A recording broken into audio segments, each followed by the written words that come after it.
into a live edition of the Volling Out podcast. We're here with I'm here with my main man Billy, and then I got this dude here in this Buckeye shirt, man. I'm just not I just I don't know about him. I don't know about him, but we're gonna let him go. We're gonna let him go with us for this time. How you doing, man?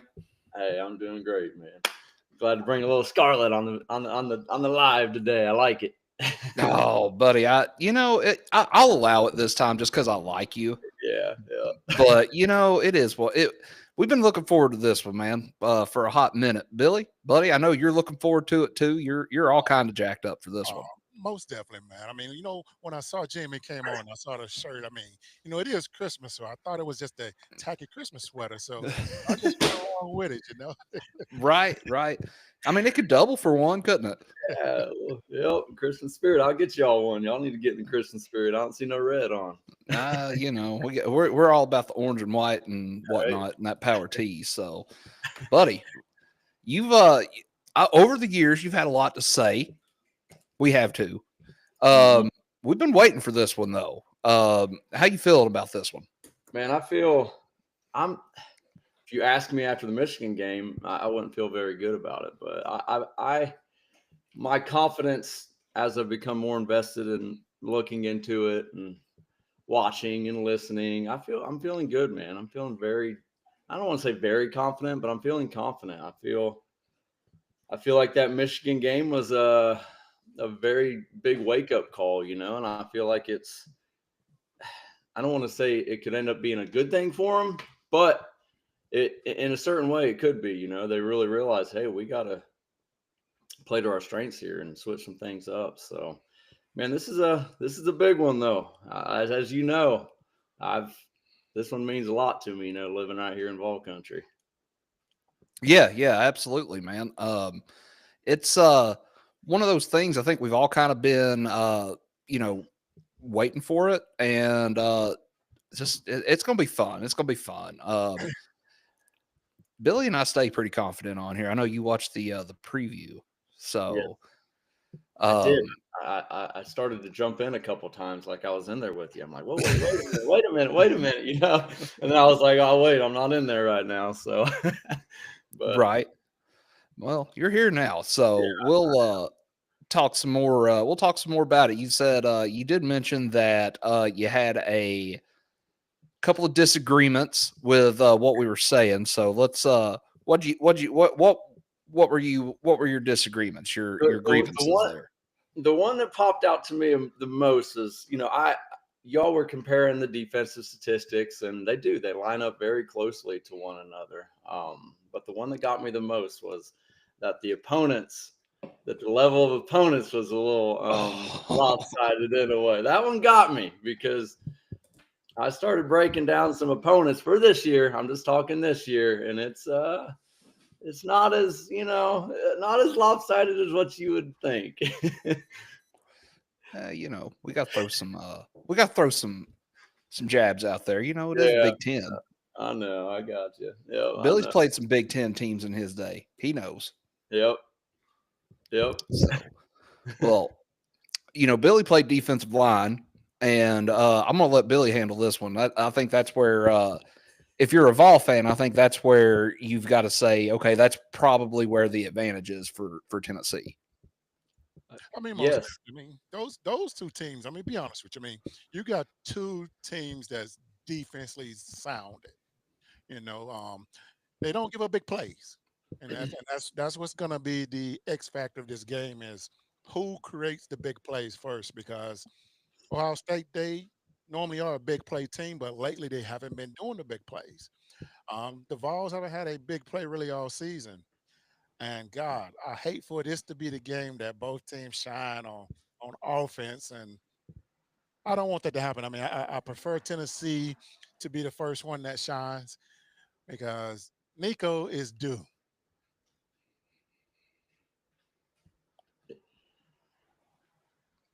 Yeah. Well, we're due, man. The Vols are due a big offensive game. They've talked about it too. So, saying this could be Nico's breakout game. But we've been saying that. Honestly, we've been saying that, and we're still waiting. Yeah. Be a great time for it though, wouldn't it? I hope he saves that one maybe for next year. He's a special athlete. He is. He's got an arm. He's got a cannon on him, and he can really stretch out that defense. So they're going to give that Ohio State defense some looks, that they haven't seen yet.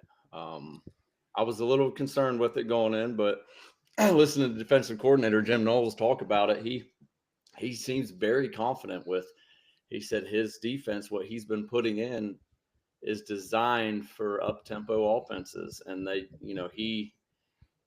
he's created that defense to be not the most up-tempo, fast-calling defense in the nation. So that's what he's wanted to do is he's kind of built this defense, to go against that type of offense. So it's going to be interesting, man. Two Titans going at it here. We were talking right before we jumped on here. Me and Billy were. This could be the best game of the playoffs, honestly. It really could. It very well could. And you start breaking down both sides. You got two stout defenses, and I know that'll be the game. That'll be what decides the game for me is how Ohio State's offensive line holds up, because they have battled two monster injuries throughout the season, and they've rotated guys in that just didn't do well. Or we got two stud tailbacks, man, and they just haven't been able to shine like they were expected to. There's a lot of shuffling going on. I was reading earlier they got three guys they're going to be rotating and between two different positions, and trying to figure out who's going to play best in this game. And it's a tough matchup. It's a tough D line to go up against, to be kind of figuring out what's going to work best. I would have preferred them knowing what was going to work best coming in, but hey, that's just how the cookie crumbles sometimes. So it's going to be interesting. It's that time of the year, man. Everybody's banged up, here and there, and just it's next man up, and you got to figure it out, Yeah, we've lost, we've got a couple guys hurt too. And good news is though, Sampson says he feels the best he's felt in a couple weeks. So that's good. We need him.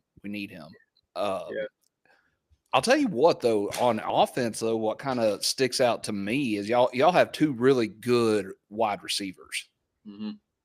And our secondary, McCoy's probably is clearly our best player in the secondary, I think, outside of Boo Carter. But I think that's where, years past you point to that and you're like, okay, they'll torch them. I don't think that happens this year. I think I think this is going to be a ground and pound kind of game, especially, with that, cold weather and all that stuff. I think it'll be a ground and pound kind of game. And you're actually going, aren't you? I am. And I tell you what, I think it'll be ground and pound for Tennessee, but I think Ohio State's going to come out slinging. I really do. I feel like they're going to come out first, second down. They're going to be throwing the ball. Because the negative of playing at Ohio State and coming off that terrible Michigan loss was they were too predictable, run up the middle, put them in a 3rd and 7, 3rd and 8, and 3 and out. It was just too predictable. And I think they may get booed a little bit if they come out there looking to establish the run, versus establishing the pass and letting that open up the run a little bit. Ryan Day's had problems with that, man. He's been very stubborn and trying to be the bully, and that's one thing Ohio State they push at him is they're soft, and Michigan especially, they've always soft team. And that's in the back of his head. So he's over here trying to think, hey, we're going to establish the line of scrimmage. We're going to push. And it's not their strength. They got very good wide receivers, 3, if you ask me. And they got to get them guys the ball. They got to stretch the field out. Yeah.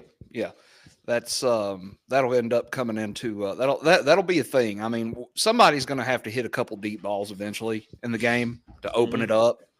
And if whoever can do it first and stretch the field best is going to win the game. I mean, I think that's what it's going to come down to.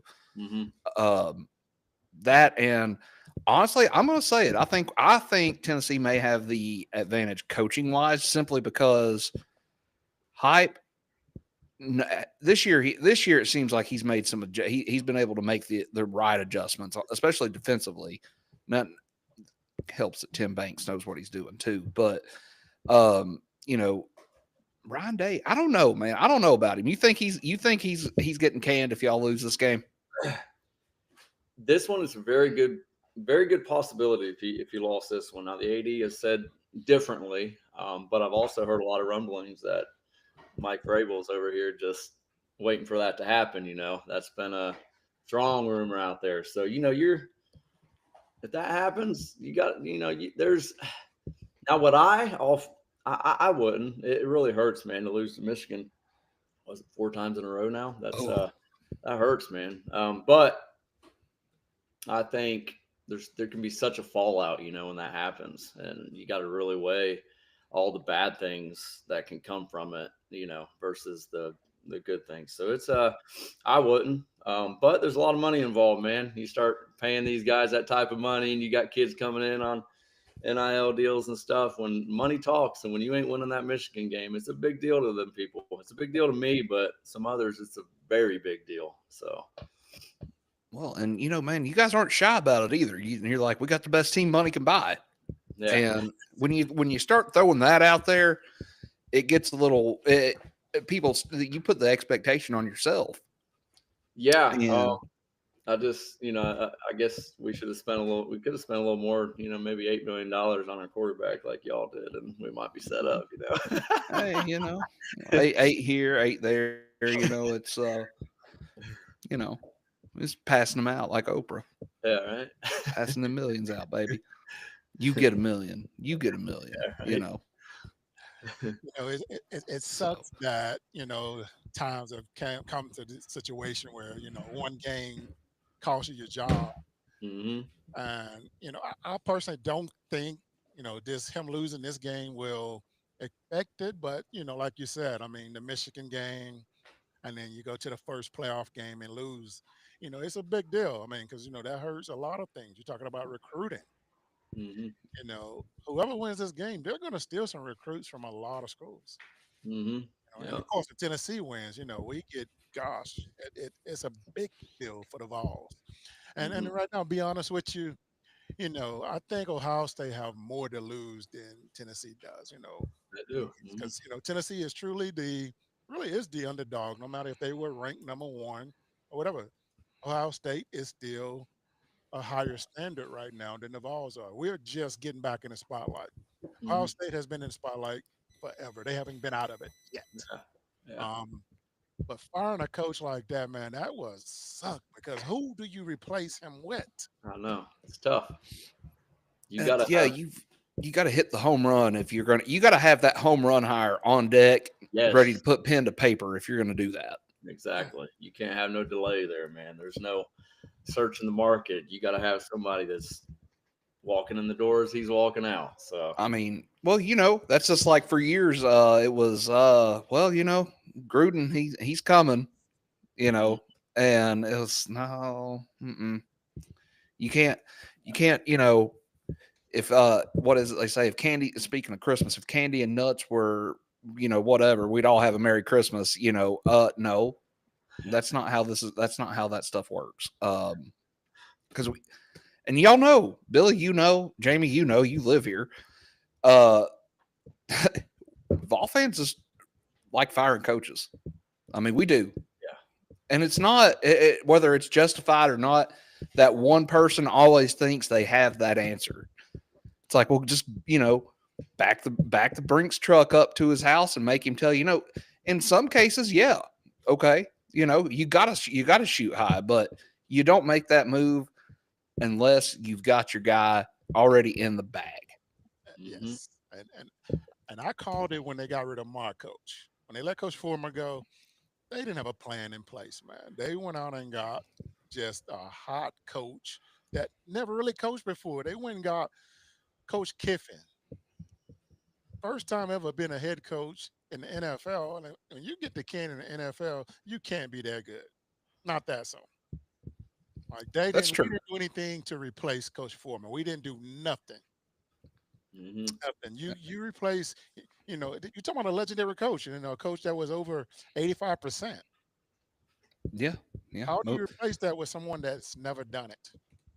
And yeah. they paid for it too. I mean, Oh, you're they talking pay for it, like I said they would. They're gonna two be. I, decades, s- I s- I said, be careful what you wish for.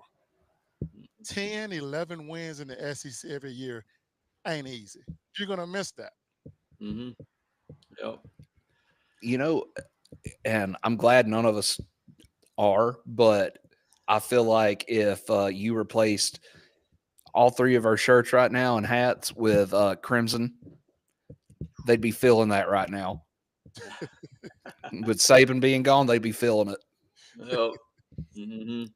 But hey, I don't know about you guys, but I don't feel bad for them. No, No, not I at mean, all. bro, you understand? Remember, I called it. Yes, yes, I told yes, you they would lose 3 games this year. Mm-hmm. yes. Hey, and I'll go back. I'll go back to the season preview. I made my bold prediction that we would beat them by double digits in Neyland. I mean, we were 3 points off of it, but hey, win's a win. A win is a win, boys. Jamie, you guys are holding one over on on good old Alabama too. So it's always Yeah, good. It's always good to beat them. I know that one. That was a big turning point for me, man. We've had our SEC struggles, and that was that Bama game. That was I remember that game more than I do the Oregon, the national championship game. That one meant as much to me as the national championship. That was a big one. That one Yeah, was. So I'm glad to have that one on the resume. right. It's always fun just to beat them though. Like they never just lose. Uh-huh. It's like all the refs beat us, or Yeah. Saban had a hangnail or whatever. It's. But anywho, we're getting off track. I can talk trash about Alabama all day long. Let's see here. We're give me one player on each side of the ball for Ohio State that Tennessee fans need to know about, need to watch out for, that you think's going to have a big game. Defensively, Caleb Downs for sure. He's such a young kid, but such a special talent. He's made big plays, man, and he did it at Alabama, and he's doing it here. So I expect him to have, that safety spot there is a big deal, especially when they start spreading the field out the way they do. So it's I expect him to have a big one. I do.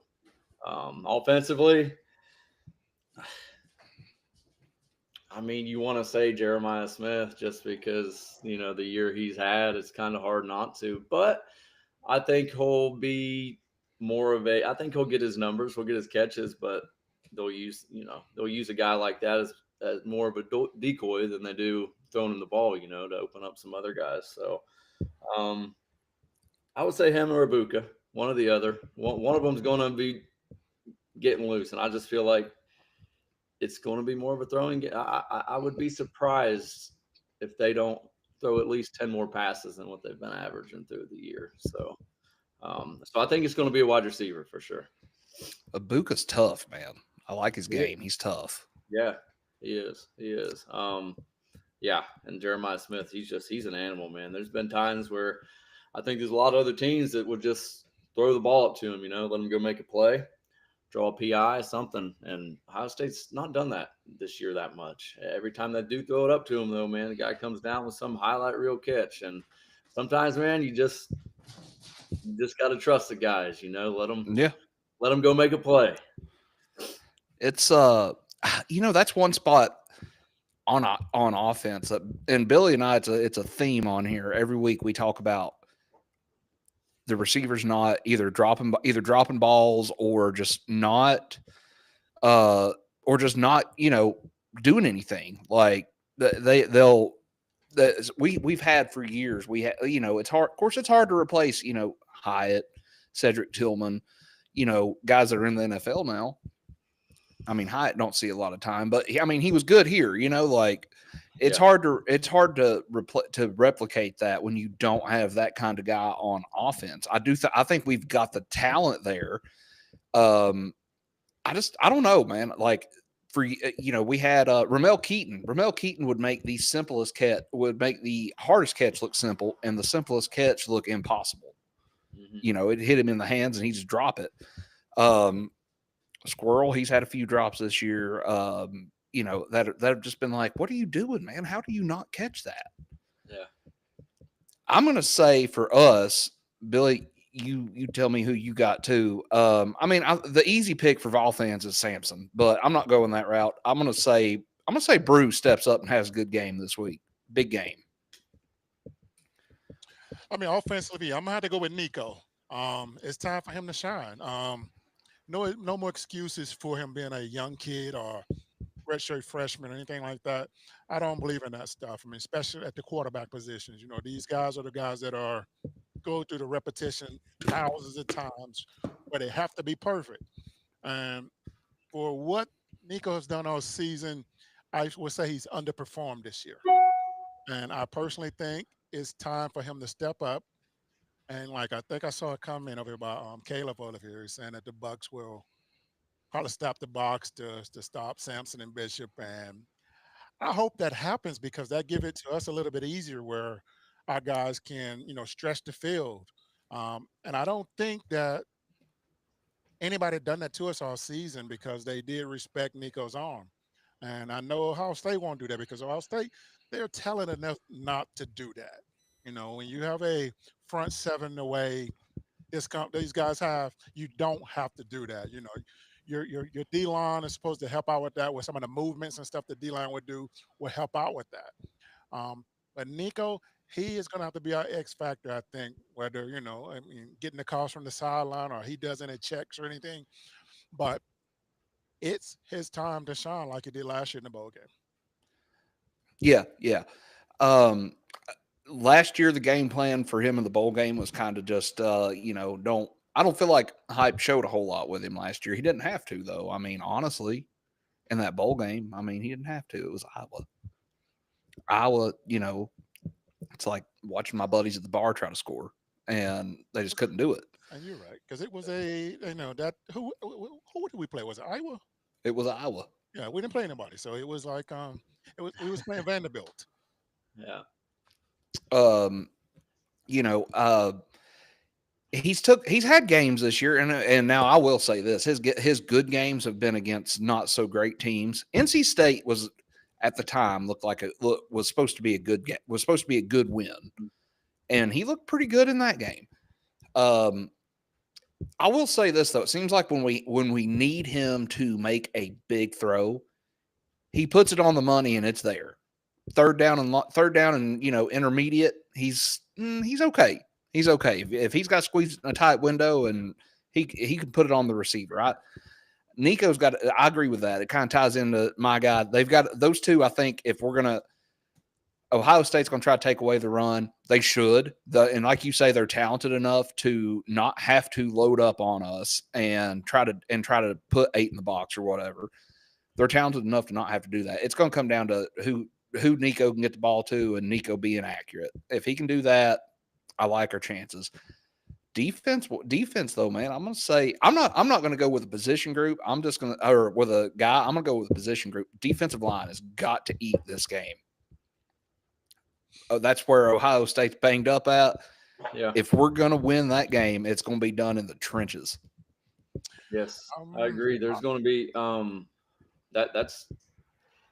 that is Ohio State's weakness coming in, and that's been all over the news. And they're a very good defensive front. So I was watching some of Tennessee's games back, and just seeing the ones that did have success. You got to get that ball out quick. You can't be, 1, 2, get the ball out. It's got to happen because they're coming. They ain't going to slow them down too much. They're coming. So, but I believe that it's going to go for the other side as well. Ohio State's got a solid front, and I know Tennessee's had their weaknesses at time. I know the solid guards out there, but I know the tackles have been liabilities at times and have racked up some holding penalties and stuff like that. So it's going to be, I see it from both sides. Everybody is talking about that O-line for Ohio State, but it's a stout Ohio State defense coming in, and I think they're going to have their work cut out for them as well, protecting Nico and giving them that time to make those big throws. And I do agree, Nico, I think he's going to have his game of the year. I do. I think it's going to have to be, or maybe game of his career. And he has the ability to do it. He definitely has the ability to do it if he's going to make them big throws. Because I really feel like Ohio State's they're going to go all out on that run. They're going to make them throw the ball. I think there's going to be times where our corners are on islands out there, and we're going to see if they can hold them off. Yeah. Billy, what you got, bud? I'm going to go with Tennessee's DBs, man. I think they're going to have a big challenge this week. Ohio State receivers are good, man. I mean, it's one of those positions that they've always been great at. Because I truly know they're going to stretch the field against us, because we're going to try to stop the run. That's the first thing we got to do. Ohio State can run the ball. That's the thing about it. And they got two running backs that are good, man. They're good. They have yet to do what I think that that the world thought they will be able to do. Because they got two talented kids over there, man. They're pretty much just like us. Now, if we don't slow down the run game, we're in trouble.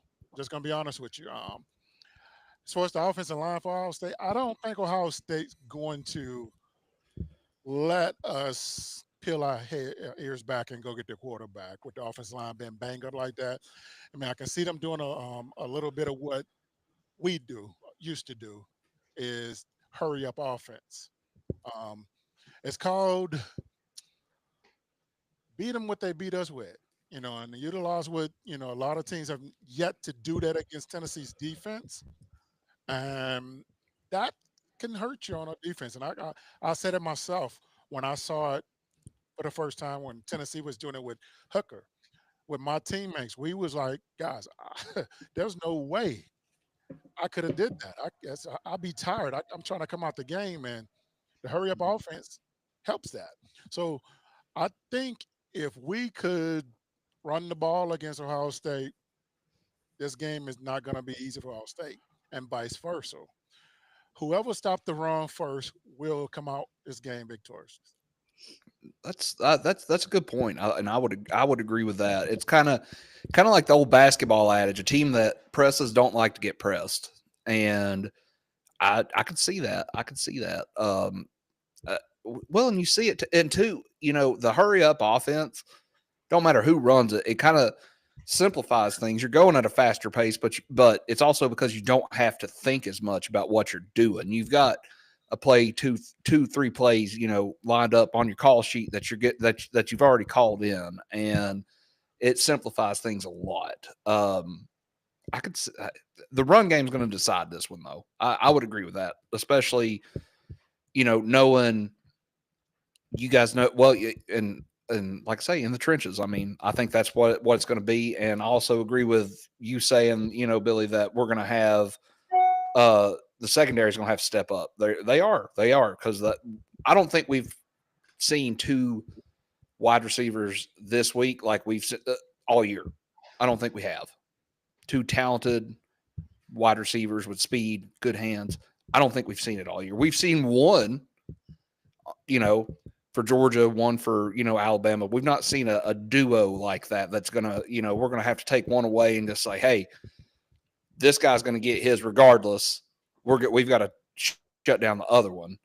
I don't know, man. It's going to be a great game, I think. And I look for Tennessee to try to do to Ohio State what Michigan tried to do: play defense, run the ball, get pressure on the quarterback. If you can turn the ball over, get the ball bounce your way a time or two, good. I think the up tempo helps, plays into Ohio State's game plan a little more. With Tennessee running up tempo, that's one thing with Michigan, man. That wasn't their game plan, and honestly, we've had a couple losses like that or a game that we should have won by more, where they're running the ball, they're pounding ground, and they're running that clock. They're not running up tempo. They're using that play clock. They're really shortening the game, and this will be the first time we see. We've seen it up tempo, but it's been against lesser, non-power 5 teams, and I've seen success that way. But I favor the idea of the game going quicker, and the up tempo speed, and just because that's what the Ohio State defense was built on, that up tempo speed. So I'm excited to see them go against an up tempo offense, and I hope Ohio State comes out with that same. We've yet to, that going back to that Michigan game, they went up tempo for one series and absolutely just slashed them, right down the field, like 78 yards or something. They marched down and scored, but yet came back out and went back to our old game plan and ended up losing the game. But I think, Chip Kelly, he did that for a lot of years over in Oregon. That was his style, man. That was what he did. And he's the offensive coordinator, but yet Ryan Day's had some control over it, and they've not shown much up tempo. So I'm hoping they bring that out. Well, Day seems like Day's more, to me, comes across as more of a defensive minded guy. And to me, if you're look at Nick Saban. I mean, you didn't see him dabble in the offense a whole lot. If I've got Chip Kelly calling my plays, I'm letting Chip do his thing. Do what you need to do, Tater Chip. You know what I mean? Yeah. But I don't know.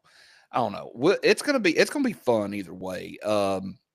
I do think here. I will say this though. It seems like this year the offense for Tennessee is not running at the breakneck pace it has been. They do let it get a little deeper into the clock before they'll snap it, but it's not, every now and then you'll see them speed it up. And when they do it really well. I feel like when we do slow it down, kind of to what I was saying earlier, when we do slow it down, we don't look as crisp. It's just one of those, I don't know. Yeah. The one guy that I will say this too, though, offensively, I said Brew, but I'll tell you who you guys better make sure you account for is Thornton. He gets loose, buddy. You guys ain't catching him. Mm-hmm. Yeah, and we've had our we're strong in the DB area, but we've had our share of blown coverages. Denzel Burks specifically, so he's a great corner cover, but he's been known to bite on a route and get burned over top. So I'm hoping. I know he's going to be on the island some, so it's going to be interesting how he covers, and and vice versa. I think with McCoy and Jeremiah Smith, that's going to be a massive matchup out there. Yeah, it is. It's going to be who's going to win that one. That's that's who's going to be covering Jeremiah Smith. So it's going to go both ways. So I'm looking forward to it. It's going to be a good one, man. I think we've talked about the game though about as much as we can, guys. Let's Jamie, give us your score prediction, bud. Oh, I went back and forth. I think if Ohio State comes out with the right game plan and doesn't play like they've called plays like they've called, defense has been stout, called plays like they've called through the year, and change up that game plan and play to their strengths, I like them, and I like them covering the spread as well. However, if they don't and they come out with same style offense they did against Michigan, they'll lose the game. But I'm showing confidence, man. Of everything I'm hearing, reading, I'm confident that they're going to come out with the right game plan. And we're going to see 31-17 victory. Got him by 2 touchdowns, son. I just feel like if they come out with the right game plan, man, I really like it, And when I heard the stat of, and I was going to ask you about this one, I had somebody told me it was yesterday. It was a Bama guy. So, but 21 game losing streak for Tennessee against top 10 opponents on the road. Did you know that? I could, that I would say that's probably accurate given, how it's been going. for us over the years here, but against top 10 opponents, let's see here. Yeah, and then I had to looked it up on Twitter, see if anybody's talking about it. I saw one other guy say it, but I was like, wow, that's a crazy stat. I mean, losing streak. So when I saw that, which I know all the claims are it's going to be 50% Tennessee Vols sitting in there, so maybe it'll feel like a home game for them. But I don't know if y'all are buying into that one or not, but I'll say this: we travel, but I don't think it's going to be 50-50. No, not even close. Yeah, I don't know though. You never do know. I don't guess. I mean, it's a very passionate fan base, man, and they will travel well, and they'll probably see numbers at Ohio State for the visiting team that they haven't seen yet, but I still think with how the tickets get distributed and how they go to season pass or season ticket holders, and I think that's a hard thing to accomplish, to get above maybe 15,000 fans or so. But either way, that'll be a good showing. Yeah, absolutely. I mean, I'll say this, man. One thing you can, and I've said it 100 times, don't matter the sport. It don't matter if it's underwater basket weaving, football, whatever. Vol fans show up and show out. It don't matter if we're bad or not. They show up and show out. I agree. I'll have to look into that some more because I haven't heard that stat. That don't mean it's not accurate. Yeah. But here's my thing too, though. That has to go back to Butch. It's got to go back to Bujo. Yeah. Of course, God, I don't know, man. You think about our schedule every year there for a while. We had Georgia, Bama, South Carolina was good there for a little while. Florida, I could see it racking up, but I go back. I also look at it like this too, and even still, it's not that great. But I look at this coaching staff, and I'll say this: there's been one game across his 4 years where I felt like he just did not have them ready to go on the road, and that was against Missouri last year. Missouri just spanked us, and that would be that. What was LSU ranked whenever we beat them in 2022 in LSU? I think that was a top 10 game, or a top 12 game at least. I mean, I think a lot of those numbers get skewed just because of how bad we were however long it was. You know what I'm saying? Yeah, for sure. I don't know how far it goes back. I don't. I mean, you think about it though, man. It couldn't be. It has to go back to Bujo. Yeah, has to. You're probably on average. I would say you'd be facing, what, at least 3 or 4.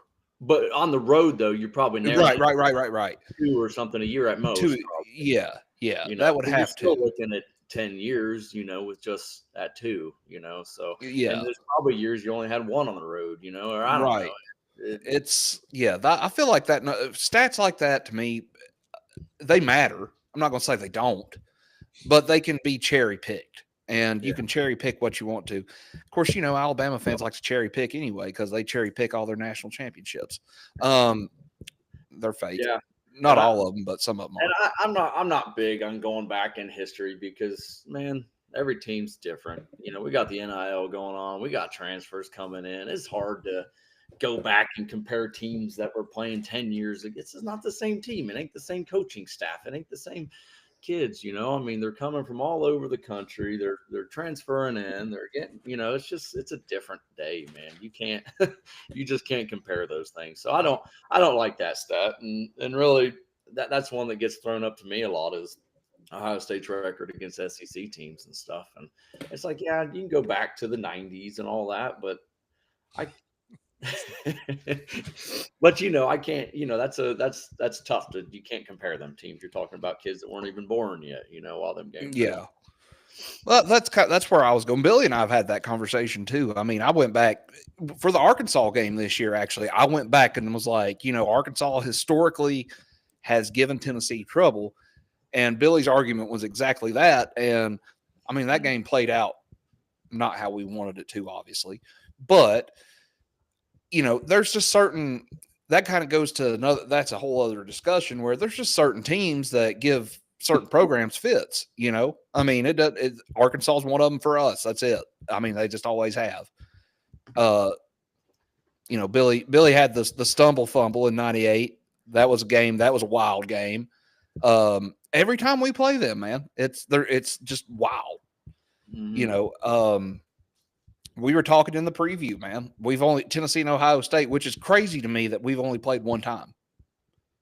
As good as we've been, you know, historically, and of course, you know, over the last 20 years or so, I get why we haven't been there, but it's crazy that we've only played one time. Yeah, you know, I look back when I was in high school, probably 2000. Well, gosh, it was probably 07, 08, and they came out with that home series. That Yeah, happened 2017, and we were like, oh man, 2017, that's forever away, you know. And yeah, we were so forward to it though, and then it was like 2 years prior, it got canceled, and I was like, no, you know, I've been waiting for this moment. Like I came here when I was 12 years old, you know, and somebody handed me a UT hat back when they had those. Remember the Chinese symbol hats? They put the Chinese yeah. for your team. Yeah, so it was a UT Chinese symbol hat. Somebody gave me a T-shirt and went all out for the conversion. It never happened, but you know, ever since then, I always wanted that matchup to happen. If you would have told me, not only they're going to meet up, but they're going to meet up in December in Columbus, I would have been like, how's that supposed to happen? You know, so it's a wild scenario, man. It's super cool though. It is, man. It's gonna be fun. I mean, I'm looking forward to it. I know I've said that a million times on this show today, but it is. It's gonna be a fun game. It's always a big storyline too with the Big Ten and the SEC. It always is. It doesn't matter who it is playing. It could be Vanderbilt in Minnesota, or you know, Vanderbilt Northwestern, the Nerd Bowl. It don't matter. No. It's always a big deal. It's always a big deal. It's always Big Ten power versus SEC speed, and NIL's even that out quite a bit. You know, it used to just kind of be like, well, you know, if I'm going to play big time college football every week, I'm going to an SEC school, and that's not a knock on the Big Ten. I mean, it's not. You know, of all people, I am not an SEC homer. I refuse.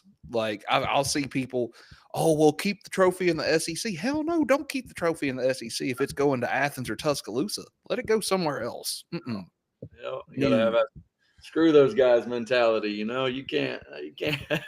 I see all these Michigan fans trolling us so hard over this game, and I'm like, you know, but that's how it should be. I'm glad they're not over here pulling for us. You know, that's how it should be. That's right, man. It just makes it that much fun, that much more fun. I've got a good friend that's a Michigan fan, and he's been sending me stuff all week, and I'm like, you know, if it was Alabama, I'd be all about talking some trash. I would. Anybody, like I would be, but I don't know. I'll tell you this: if we were to drop this game, which I picked 28-24 on the show the other day, that's the way I'm rolling. 28-24 Vols. I think though, if we lose, it's going to be close either way. Mm-hmm. I think I don't think y'all cover. I'm going to roll with 28-24 Vols though. I just don't think anybody either one of us is capable of blowing the other out. I just don't think so. Yeah, I see. I'm going to go with 24-17 Vols. Okay. All right. So of course I'm taking them. My Vols going to win the game. I mean, I got to say that. I'm not going to say the Buckeyes is about the Buckeyes. No. And like Jamie said, you know, put the stats out, man. You put the records out, put the history out. This is going to be a battle. This is going to be a situation that's why we're on the prime time. We're 8 o'clock. You know, there's supposed to be better games than us out there, but they're not. We are who they want to see. They knew what they was doing when they matched us up with each other. They knew what they were doing. They know whoever wins this game got a chance to go beat the next team that we got to play. Mm-hmm. Yeah. Well, they know what Jamie, you guys done played them once. Yeah. You guys done played Oregon once. So And that was a ball game, buddy. 20. What was it? 22-20, 22-21 final, something. 1-point game at Eugene too. So that's a tough crowd to play in front of. Gosh, what was it? It was close. It was a 1-point game. I want to say it was in the 30s, though, like 32-31. But it was, I don't know. It was a 1-point game. I know that 1 point too short. So that was a tough one to let go of. But that was a good loss. You know what I mean? Right. That good loss, rather than just getting handled. So we're gonna have to put an Alabama shirt on Jamie. He's talking about good losses. Well, those 1-point games, those are I know. They are, man. They are. Those are, when you're talking, there's just so many close. You narrow it down to so many different plays that would have won you the game, just in one single play, and they're tough. But you can do it both ways. So you can. I mean, it's just one of those things, man. I mean, we have one good loss, if you want to call it a good loss, and that's Georgia, but they beat us by 14. So, I mean, is it a good loss or is it just a loss? It's just a loss to me. You know what I'm saying? Yeah. But like Billy was saying, it's a storyline game, man. That's what the people want to see. It's a SEC, Big Ten. I mean, you hear that talk all the time, especially me, but you hear it all the time. I'll get 8-year-olds that come up to me and y'all don't play nobody, and I'm like, man, I want to win this one so bad, just so nobody say we don't play nobody anymore. It's one of your basketball boys. Go give me a suicide. Yeah, right. Tell me we don't play nobody. Yep. Well, boys, this has been fun. Jamie, let's make a side bet here. You want to do Ohio State wins. I got to take a picture in an Ohio State hat and use it as a profile picture for a day. All right. Same for you. If we win, you got to get a Vols hat, throw it on. Okay, I'll do it. All right, for a day. Yep, virtual handshake. That'll work out there, buddy. Yep. All right. Or we can do cash money. What you got, Billy? No, it's fine. Good friendly bet. Send you a bottle of bourbon or something. You are not wearing Ohio State, huh? Or we can sing the fight song, whatever. We'll come up with something. But I'm good with the hat bet, so we'll leave it off. Pom-poms or something, Yeah, pom-poms, There you go. We'll leave it off here, and Jamie, it's good having you on, bud. Sure. Let's get together next week and recap too, if you want to. Sounds good. Let's do it. All right, boys. We'll end this one with a go Vols. Yes, sir. OH!